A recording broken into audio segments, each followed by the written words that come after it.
Hello दोस्तों, स्वागत है आपका।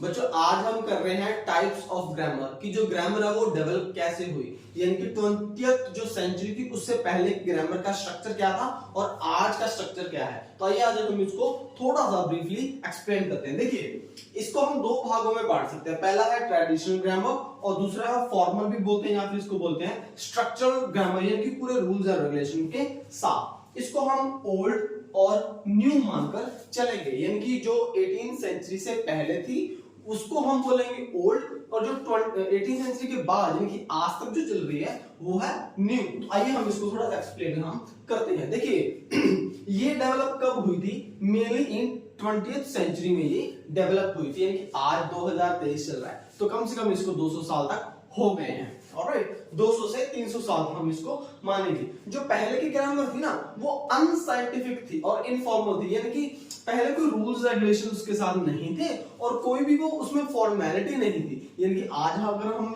किसी को कुछ बात बतानी है तो हम कुछ फॉर्मल कुछ ऐसे वर्ड यूज करते हैं कि हम डायरेक्टली और इनडायरेक्टली किसी को समझा पाते हैं, बड़े ही पोलाइटली, बड़े ही हमारे पास इंपेरेटिव वर्ड्स हमारे पास रहते हैं। लेकिन तब जब ये ग्रामर डेवलप हुई थी, जब कोई भी लैंग्वेज डेवलप हुई थी, तब हमारे पास उतने वो वर्ड्स नहीं थे, इसलिए तब कोई भी वहां पे साइंटिफिक या फॉर्मल जैसी चीज नहीं थी। लेकिन आज हमारे पास साइंटिफिक भी है और फॉर्मल भी है। जब आप the time you write any kind of letter to your senior, so you follow couple of rules and regulation and respectful words for them, right? So that is formal. तब हम formality use करते हैं कि मुझे ये pattern मुझे follow करना है, राइट? तो इसलिए न्यू ग्रामर में हमें ये चीजें सारी फॉलो करनी पड़ती हैं, पढ़नी भी चाहिए, right? Then illogical and unmethodological. देखिए, जो वो वाली ग्रामर तो वैसे वो थी ही नहीं, तब तो सिर्फ वर्बली यूज करते थे, यानी कि कोई भी चीज अगर हमें किसी को बतानी है या तो उसको वर्बली बोलते, लिखने का तो पैटर्न था ही नहीं, क्योंकि तब इतनी ज्यादा चीजें डेवलप भी तो नहीं हुई थी। हमारी जो आवश्यकताएं थी, हमारी जो नीड्स थी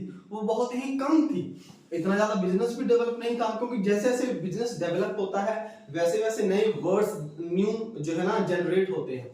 तो लेकिन वहां पे ऐसी चीज नहीं थी, इसलिए तब क्या था, सारी चीज इलॉजिकल थी और अनमेथोडोलॉजिकल थी। कोई भी उसका मेन जो है ना कारण या रूप नहीं रहता था। लेकिन आज हमारे पास हर चीज क्या है, ऑथेंटिक है, मेथोडोलॉजिकल है, साइंटिफिक है, फॉर्मल है। आज अगर आपको कुछ भी चीज लिखना है तो आपको वो सारी चीजें, पैटर्न, ग्रामर के जो रूल्स हैं वो फॉलो करने पड़ेंगे। जैसे हमने ग्रामर की है ना सारी, उसके सारे रूल्स आपको फॉलो करने पढ़ेंगे। तो यही इनमें डिफरेंस है, जो पुराने वाली है ये नए वाली है, यही इसके टाइप्स ऑफ ग्रामर है। ग्रामर तो जैसे जैसे डेवलप होती ये सारी चीज उसमें ऐड होती। देन जो पुरानी थी based on Greek and Latin. देखिए, पहले की जो मेन लैंग्वेजेस थी ग्रीक थी, बहुत ही पुरानी मानी जाती है। लैटिन भी, लैटिन ऐसी भाषा है जिसमें बहुत सी लैंग्वेजेस के शब्द जो हैं उन्होंने उत्पत्ति, उनका ओरिजिन हुआ है, राइट? तो मेन में दो ही भाषाएं, ग्रीक और लैटिन के मोड्स पर भी वो चलती थी। लेकिन अब क्या है, बेस्ड ऑन फैक्चुअल स्टडी। देखिए, अब इसका एक्चुअल जो चीज है ना उसके ऊपर बेस्ड हो जो हमारी लैंग्वेज चलेगी। जैसे मान के चलिए आप कोई सेंटेंस लिख रहे हैं कि जो है ना राम स्कूल जाता है, तो यू से राम गोज टू स्कूल। आपको जो रूल्स है उसका वो फॉलो करना पड़ेगा, वर्ब के साथ जो सी फॉर्म लगती है वो आपको लगानी पड़ेगी। लेकिन पहले ऐसी चीजें नहीं थी, क्योंकि तब हमारी ग्रामर की यूज भी इसलिए कम होता था क्योंकि ज्यादा चीजें थी ही नहीं, कम चीजें थी, इसलिए कम में सर जाता था। लेकिन अब हमारे पास बहुत सी चीजें हैं तो हमें ये सारी चीजें फॉलो करनी पड़ती हैं। तो ये टाइम टू टाइम चेंज होता है। Then have a long history. देखिए, 1800 सदी से पहले की ये चीज है। इट मींस 1800 साल तो हमारे पास थे ही, लेकिन उसके बाद हमारे पास कितने हैं, 200 साल। तो इसलिए इसकी शॉर्ट हिस्ट्री है।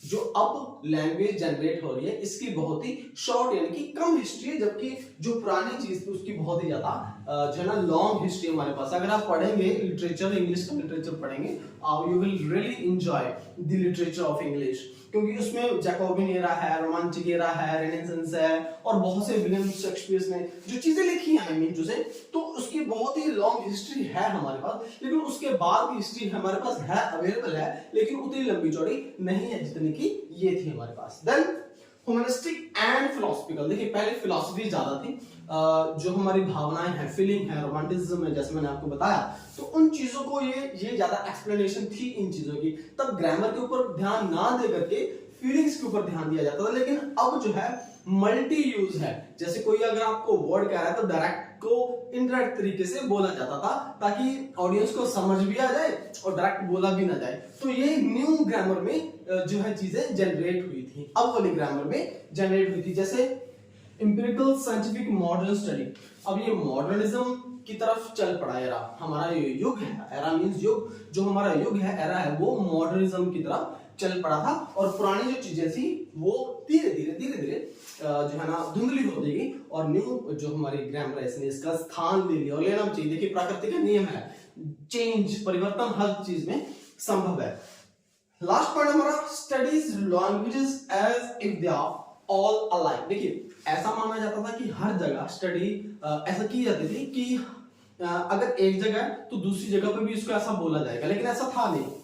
इस पॉइंट को ध्यान से समझिए, अगर हम एक जगह पर किसी चीज को मान के चलिए इसको पेन बोलते हैं, तो हो सकता है कि अगर आप किसी दूसरी स्टेट में जाएंगे तो पेन को पेन ना बोल के किसी और शब्द से इसको बोला जाए।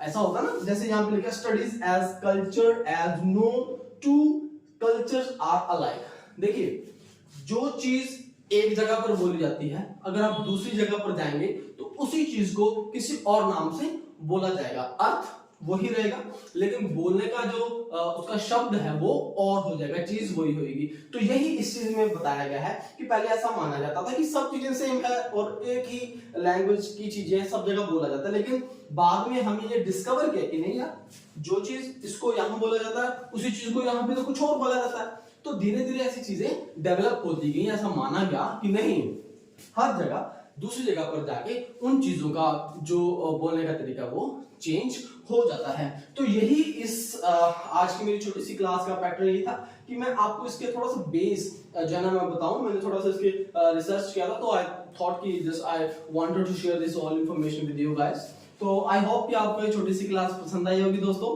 अगर पसंद आई है तो इस वीडियो को लाइक कीजिएगा, चैनल को सब्सक्राइब कीजिएगा। ऐसी छोटी जानकारी मैं आपके साथ लेकर प्रस्तुत होता रहूंगा ताकि आपके आने वाले जो कॉम्पिटिटिव एग्जाम्स है उसमें आपको हेल्प मिल सके। Thanks for watching.